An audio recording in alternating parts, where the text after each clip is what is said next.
Assalamualaikum warahmatullahi wabarakatuh. Bismillahirrahmanirrahim. Ashhadu an la ilaha illallah wa ashhadu anna Muhammadar Rasulullah. Allahumma salli ala sayyidina Muhammad wa ala ali sayyidina Muhammad. Rabbis rahli sadri wa yassirli amri wahlul 'uqdatam min lisani yafqahu qawli. Amin.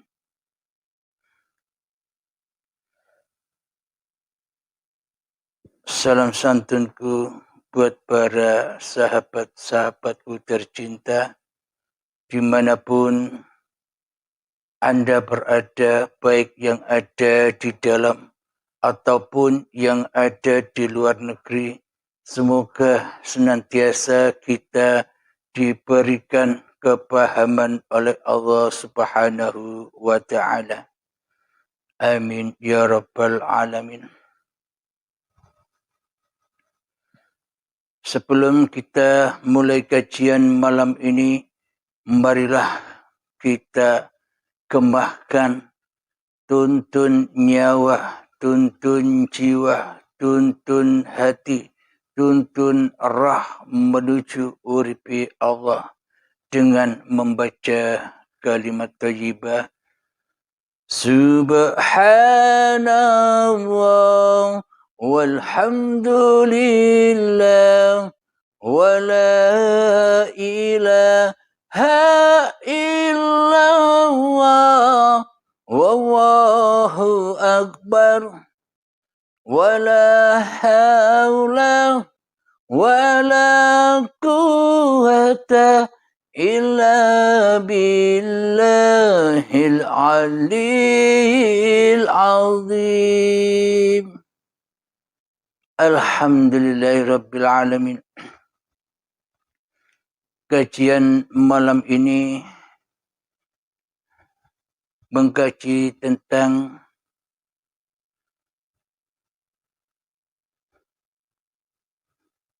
la sautin wala harfin, tak bersuara dan tak berhuruf. Mayoritas manusia mengimani ayat ini. La sautin wala harfin, Allah tak bersuara dan Allah tak berhuruf. Jadi bagi siapa Allah tak bersuara dan Allah tak berhuruf itu? Bagi manusia yang merasa punya suara dan bagi manusia yang merasa berkuasa untuk menciptakan huruf. Bagi manusia yang demikian itulah Allah la sautin wala harfin. Allah tidak bersuara dan Allah tidak berhuruf. Karena manusianya lah yang merasa maha berkalam. Karena manusianya lah yang maha bersuara. Karena manusianya lah yang maha menciptakan huruf-huruf. Jadi selamanya Allah la sautin wala harfin. Allah tidak bersuara dan Allah tidak berhuruf. Selamanya Allah akan gaib terus.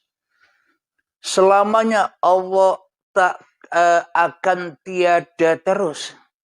Selamanya Allah tak nyata terus. Karena yang nyata, karena yang wujud, karena yang hidup, karena yang berkuasa, karena yang berhuruf, dan karena yang mempunyai suara, masih dipegang oleh raja hawa nafsu, yang berkuasa atas sautin dan yang berkuasa atas harfin. Maka selamanya manusia takkan pernah bisa menemukan Tuhannya. Selamanya manusia takkan pernah bisa bertuhan bila Tuhannya tak bisa bersuara dan tak bisa berhuruf alias Allah bisu. Jadi dengan ayat ini Allah la sautin wala harfin, seolah-olah membisukan Allah. Bila Allah bisu, maka yang punya suara, maka yang punya kalam hanyalah manusia. Bila Allah tak berhuruf, berarti yang berkuasa atas huruf nama-nama manusia, yang berkuasa atas menulis huruf-huruf, yakni masih dikuasai oleh manusianya.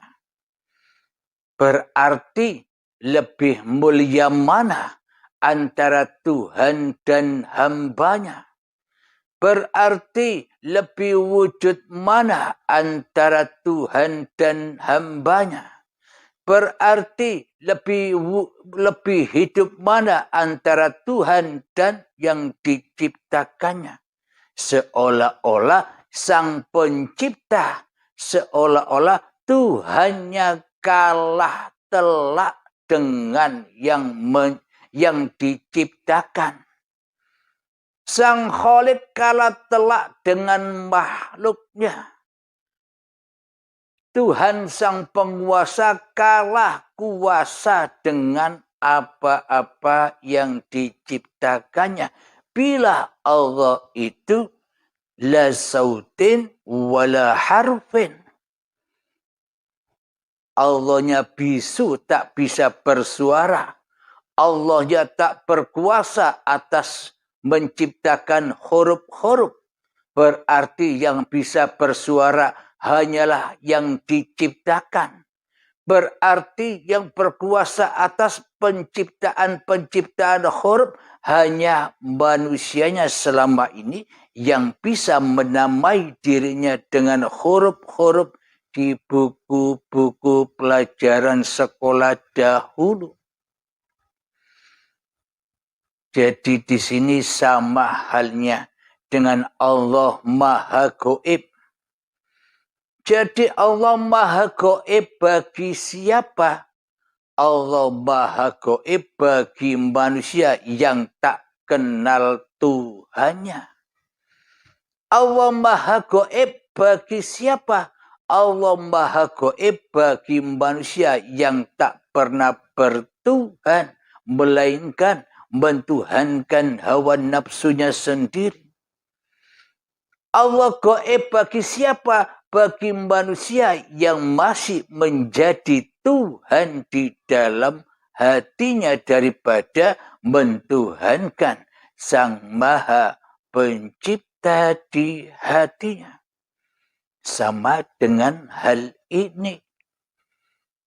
Akan tetapi Allah Maha Nyata, Al-Malikul Haqqul Mubin. Bagi siapakah Allah itu Maha Nyata? Allah Maha Nyata bagi manusia yang sudah rela, ridho, kembali kepada Tuhannya yang menciptakannya. Inilah Allah Maha Nyata ketika manusianya sudah tak wujud lagi di hatinya. Ketika manusianya sudah tak hidup lagi di hatinya. Ketika manusianya sudah tak berkuasa lagi di hatinya. Maka dari itu Allah sangatlah amat nyata. Jadi Allah Gaib bagi golongan orang-orang yang belum bertuhan. Allah Maha Gaib bagi golongan orang-orang yang tak bertuhan. Dan Allah Maha Gaib ketika manusia masih mentuhankan individu-individu hawa nafsunya sendiri. Allah Maha Gaib. Akan tetapi Allah Maha Nyata bila manusianya sudah beriman seperti imannya para nabi dan rasul. Muhammad bukan kamu yang melempar. Muhammad bukan kamu yang memanah. Akulah pelaku semua itu. Jadi berarti Muhammadnya harus gaib. Muhammadnya harus tiada. Muhammadnya harus tak nyata. Hanya Allah lah yang nyata. Hanya Allah lah yang wujud. Inilah bukti yang sangat amat nyata. Allah mempunyai sifat yang berpasang-pasangan. Allah Maha Wujud. Allah Maha Gaib. Allah Maha Nyata. Allah Maha Gaib. Allah Maha Wujud. Allah Maha Tiada. Tiada bagi siapa? Tiada bagi manusia yang masih mempertuhankan dirinya sendiri di hatinya. Allah Maha Wujud bagi siapa? Bagi manusia yang sudah tak wujud lagi kedirian manusianya di hatinya. Sama dengan la sautin wala harfin. Jadi Allah tidak bersuara dan Allah tidak berhuruf. Selama manusianya merasa, manusianya lah yang bisa berkalam-kalam. Manusianya lah yang bisa berkata-kata. Manusianya lah yang bisa mengeluarkan suara. Dan manusianya lah yang berkuasa atas huruf-huruf. Maka selamanya Allah disandarkan kepada Allah la sautin wala harfin. Allah tidak bersuara dan tidak berhuruf. Akhirnya sampai kapan kita akan berjumpa dengan Sang Pencipta diri manusia kita? Jadi pun sama dengan laisa kamislihi syai'un. Allah tidak seperti apa-apa dan Allah tidak seperti siapa-siapa. Jadi bila Allah tak seperti apa-apa dan bila Allah tak seperti siapa-siapa, selamanya Allah menjadi rahasia bagi manusianya. Selamanya Allah takkan pernah bisa disembah. Selamanya Allah takkan pernah bisa diabdi. Selamanya manusia sesat dari Tuhannya. Bila Allah laisa kamislihi syai'un.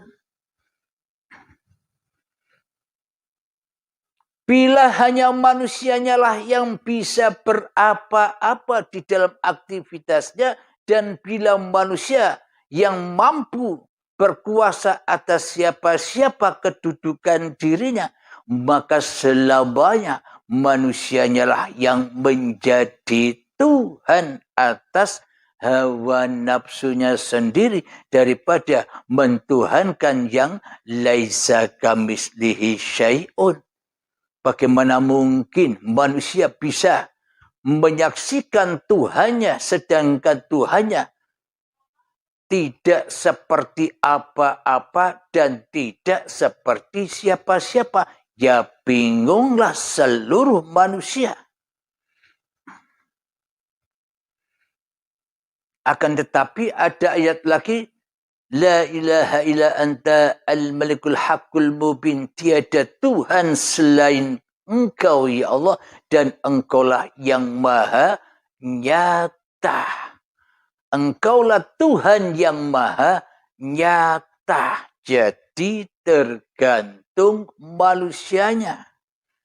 Allah tidak seperti apa-apa. Dan Allah tidak seperti siapa-siapa bagi hamba yang masih mentuhankan dirinya di hatinya.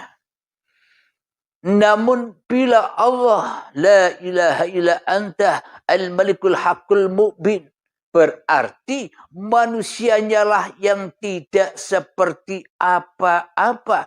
Dan manusianya lah yang tidak seperti siapa-siapa. Hanya Allah lah yang menciptakan apa-apa dan hanya Allah lah yang menciptakan siapa-siapa. Hanya Allah lah yang meliputi apa-apa dan hanya Allah lah yang meliputi siapa-siapa. Jadi bila manusianya sudah nyata kewujudan Tuhannya di hatinya, maka segala apa-apa, maka segala siapa-siapa sudah bukan hak milik manusianya lagi yang bergelar. Akan tetapi semua kembali kepada Sang Penciptanya yang menggelar segala apa-apa dan yang menggelar segala siapa-siapa. Berarti yang laisa kamislihi syai'un itu Allahnya atau ciptaannya. Jadi tergantung golongannya. Bagi golongan yang menyatakan di dalam hatinya, yakni Allah laisa kamislihi syai'un, maka selamanya manusia takkan pernah bisa menyaksikan kenyataan Tuhannya. Selamanya Allah akan tak ada. Allah akan gaib. Yang wujud hanyalah diri manusianya selama ini. Alhamdulillahirabbil alamin. Pun juga sama dengan Allah la sautin wala harfin. Allah tidak bersuara dan Allah tidak berhuruf. Selama manusia masih berkuasa atas kehidupan dan badan ini, maka manusia mengaku bahwa diri manusianya lah yang bisa mengeluarkan suara atau huruf. Dan manusianya bisa berkalam-kalam. Berarti selama ini menyangka Allah itu bisu dan tidak bisa apa-apa selama ini. Jadi yang sebenarnya la sautin wala harfin itu sejatinya adalah diri manusianya lah yang la sautin wala harfin. Manusianya yang tak bisa apa-apa. Manusianya yang tak mampu menjadi apa-apa tanpa uripe Allah. Jadi selagi manusia masih jadi Tuhan, selamanya Tuhan akan selalu menjadi hambanya manusia. Seolah-olah Tuhannya tak ada. Seolah-olah Tuhannya gaib, yang wujud, yang hidup hanyalah manusianya. Mohon maaf saudaraku.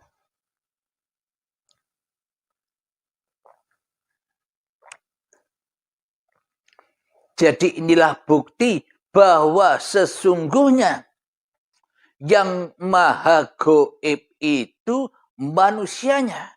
Inilah bukti yang sesungguhnya bahwa yang laisa kamislihi syai'un itu manusianya. Dan inilah bukti yang sangat nyata bahwa yang la sautin wala harfin itu adalah manusianya.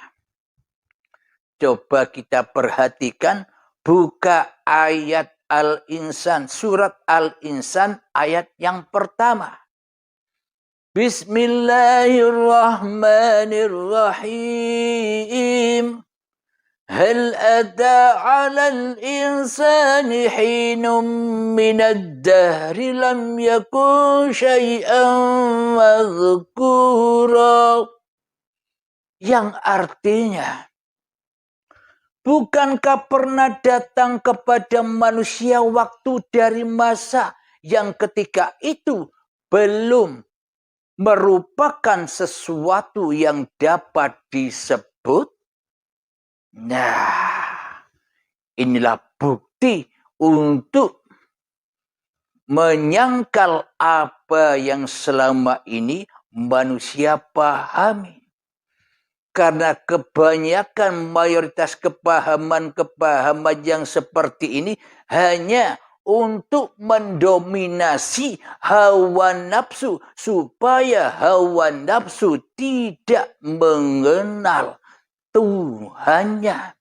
Hawa nafsu manusia dinina-bobokkan dengan pemahaman-pemahaman yang seperti ini. Agar manusianya menyerah di dalam pencarian Tuhannya. Kalau Allah itu maha gaib, manusia pasti akan menyerah untuk mencari Tuhannya. Bagaimana Tuhan dicari? Wong Tuhannya gaib. Tuhannya tak ada. Tuhannya tak nyata kau dicarinya. Akhirnya manusianya putus asa di dalam pencariannya. Allah laisa kamislihi syai'un. Akhirnya manusia berputus asa di dalam mencari Tuhannya. Bagaimana mungkin bisa mencari yang tidak seperti apa-apa dan yang tidak seperti siapa-siapa? Akhirnya manusianya putus asa di dalam pencarian Tuhannya. Kemudian manusia dihadapkan dengan la sautin wala harfin. Pun manusianya akhirnya berputus asa di dalam mencari Tuhannya. Bagaimana mungkin mencari yang tak bisa bersuara dan yang tak bisa berhuruf alias diam? Bagaimana mungkin manusia bisa mencarinya semua itu? Dikala manusianya masih mentuhani semua itu. Yang nyata dituhani oleh manusianya kebalikan yang gaib. Yang seperti apa-apa dan yang seperti siapa-siapa dituhani oleh manusia kebalikan dari laisa kamislihi syai'un. Yang la sautin wala harfin dikuasai manusianya yang merasa bisa bernyanyi, manusianya yang bisa bersuara, manusianya yang bisa mengaji, manusianya yang bisa berzikiran, manusianya yang bisa sholawatan, dan manusianya yang bisa menulis huruf-huruf. Akhirnya mana mungkin mencari yang tak bersuara dan yang tak berhuruf? Bila manusianya yang masih jadi Tuhan atas dirinya sendiri selama ini. Inilah kenyataan-kenyataan itu. Kita dihadapkan dengan sifat. Dua sifatnya Allah yang berpasang-pasangan. Indah, sungguh indah kesempurnaan Allah bagi manusia-manusia yang telah dipilih menjadi kekasihnya. Alhamdulillahirrabbilalamin. La sautin wala harfin. Apa kenyataan itu semua? Bila hidup dan badan ini masih diakui sebagai hidup dan badan manusianya, maka selamanya manusia takkan pernah memahami Sang Pencipta dirinya. Selamanya manusia takkan pernah bertuhan. Selamanya manusia pasti tersesat jalannya kepada Tuhannya. Lalu buat apa amal-amal dan ilmu yang begitu banyaknya? Semuanya hanya sia-sia saja karena tidak menyembah Allah di dalamnya, akan tetapi menyembah dirinya sendiri. Semua itu akan menjadi racun-racun bagi dirinya sendiri selama ini. Alhamdulillahirrabbilalamin. Jadi bila untuk mengetahui la sautin wala harfin itu dengan jalan man arafa nafsahu faqad arafa rabbahu. Barang siapa tahu barang siapa mengenal, barang siapa makrifat kepada hakikat diri sejatinya sendiri yang gaib, diri sejatinya sendiri yang tak ada. Barang siapa mengenal sejati diri manusianya sendiri yang tak nyata. Bagi siapa yang mengetahui, yang mengenal, yang memakrifati diri manusianya yang tidak seperti apa-apa dan yang tidak seperti siapa-siapa, maka nyatalah Tuhan yang berkuasa atas seluruh ciptaan-ciptaannya. Namun bagi kita yang rela, yang ridho kepada Tuhannya, yakni mengembalikan dengan rela dan ridho hidup dan badan kepada Tuhannya dengan prosesi baiat atau dengan bimbingan, maka akan nyata la sautin wala harfin itu. Saya buka sedikit. Jadi apa hakikat sejatinya la sautin wala harfin itu? La sautin wala harfin itu adalah kun. Jadilah. Jadi maknanya coba kita hayati di dalam hati kita. Contoh, kita mau mandi. Di dalam hati kita ini ada suara tanpa suara, ada huruf tanpa huruf. Tidak bersuara dan tidak berhuruf, inilah kalam. Kalamullah tak bersuara dan tak berhuruf, inilah kun, yakni kerentak yang ada di dalam setiap diri manusia. Jadi kerentak yang tak bersuara dan tak berhuruf ini merentah manusianya. Mandi contohnya. Jadi adanya munculnya perintah mandi atau berkeinginan mandi itulah kerentak. Dan itulah yang disebut kun. Yang di dalamnya tak bersuara dan tak berhuruf, tapi nyata keberadaannya, tapi nyata gemahnya di hati kita. Itulah kun. Kunnya uripe Allah. Nah, ketika saat kun inilah bergeraklah manusianya menuju mandi atau menuju sholat, atau menuju makan, atau menuju duduk, atau menuju berdiri, atau menuju bekerja.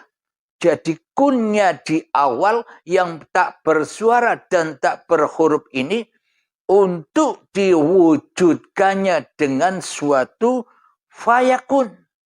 Ketika saat mandi itulah bentuk bukti adanya kun yang tak bersuara dan yang tak berhuruf itu. Yang tak bersuara dan yang tak berhuruf itu batinnya.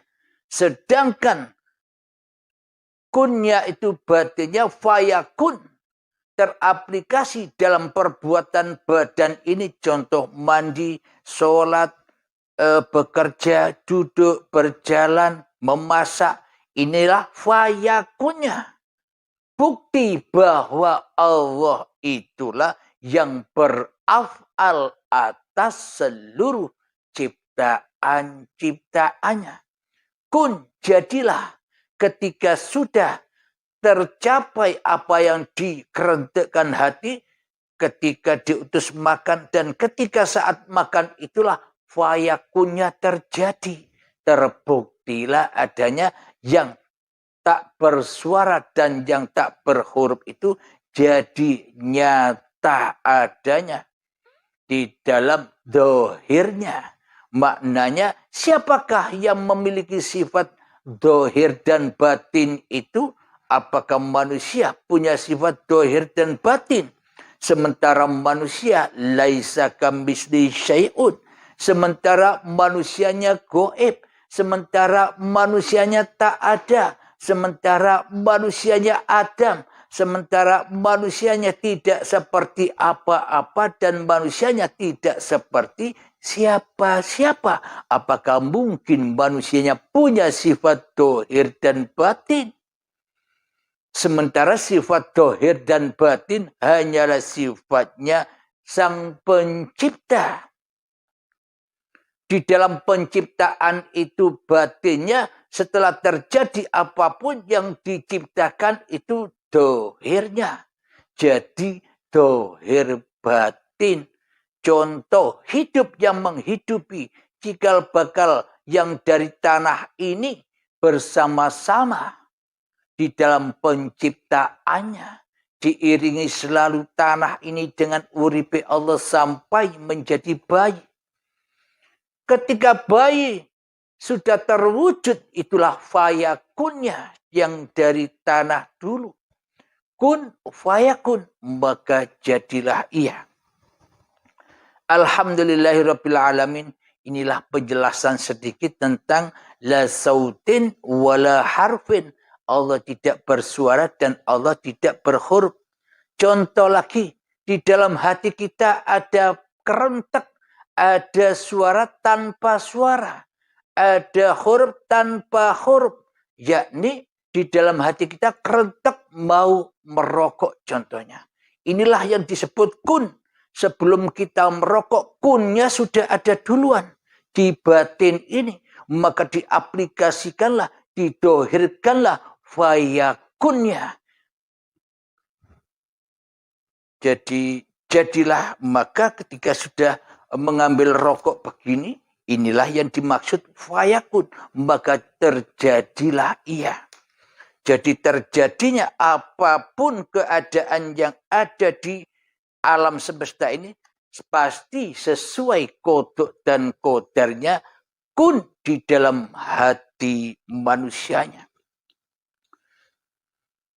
Jadi takkan pernah melenceng. Kun dari fayakunnya, fayakun dari kunnya. Mohon maaf.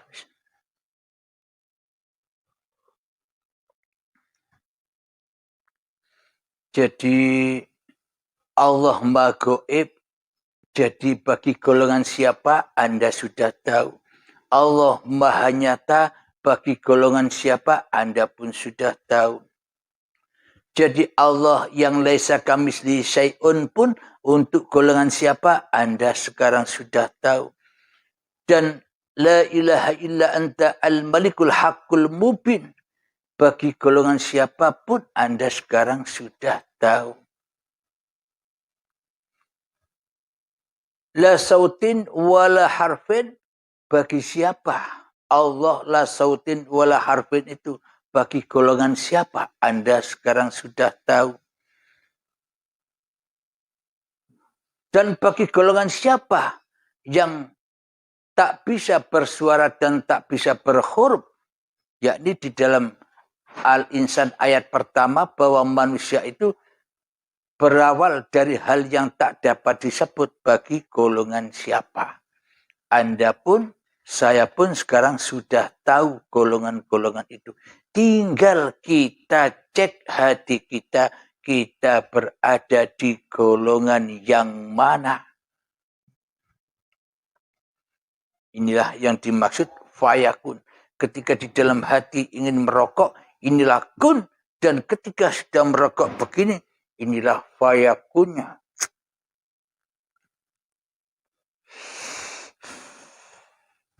Jadi kerentek di dalam hati ini memang tanpa suara, tanpa huruf, tapi nyata keberadaannya. Karena tanpa yang bersuara dan tanpa yang berhuruf yang ada di kerentek ini, maka tak akan pernah terjadi amal-amal dohiriyah ini. Maka dari itu Kanjeng Nabi menekankan indamal a'malu binniyah, niatkanlah seluruh aktivitasmu apalagi di dalam suatu sholat dan ibadah. Agar apa? Agar kau bisa bertemu Tuhanmu. Agar kau tak jadi Tuhan atas hidup dan badanmu. Agar kau tak jadi Tuhan atas segala laku-lakumu di hatimu. Supaya kembali kepada la sautin wala harfin. Agar manusia kembali kepada hal yang tak dapat disebut. Agar manusianya kembali kepada kegoibannya, keadamannya.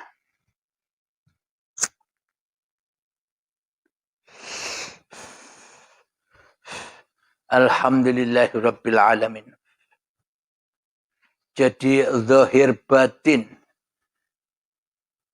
akan nampak nyata bila manusianya sudah ya ayyuhalladzina amanu udkhulu fis-silmi kaffah. Wahai orang-orang yang beriman, masuklah ke dalam agama yang sempurna. Maknanya masuklah, maknanya pasrahkan hidup dan badanmu kepada Tuhan yang berkuasa dan yang menciptakanmu. Jadi manusianya yang merasa nyata kembali ke alam kegoibannya. Manusianya yang merasa bisa apa-apa, kembali manusianya kepada pulang kepada laisa kamitslihi syai'unnya yang tak bisa disebut. Ketika manusianya sudah kembali kepada la sautin wala harfin, tidak bisa apa-apa, yang berkalam, yang bisa menulis huruf-huruf itu semuanya adalah uripe Allah. Bila manusianya sudah tak mengaku-akui bahwa urip ini urip manungsane.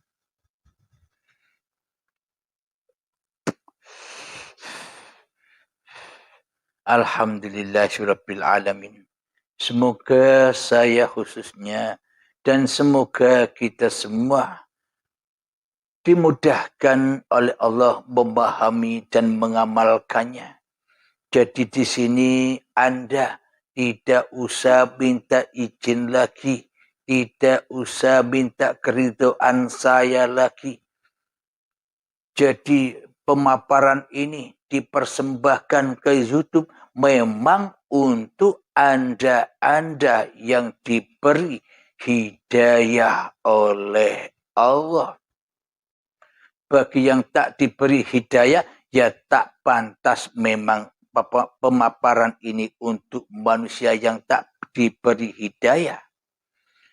Jadi bagi Anda tidak usah minta ridhonya lagi, tidak usah minta izin lagi, amalkanlah. Karena semua ini bukan ilmu saya pribadi. Karena hakikatnya saya tak pernah punya ilmu. Saya tak pernah punya hidup.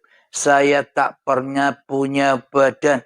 Saya tak pernah punya kekuasaan di dalam memaparkan. Semua itu terjadi karena uripe Allah.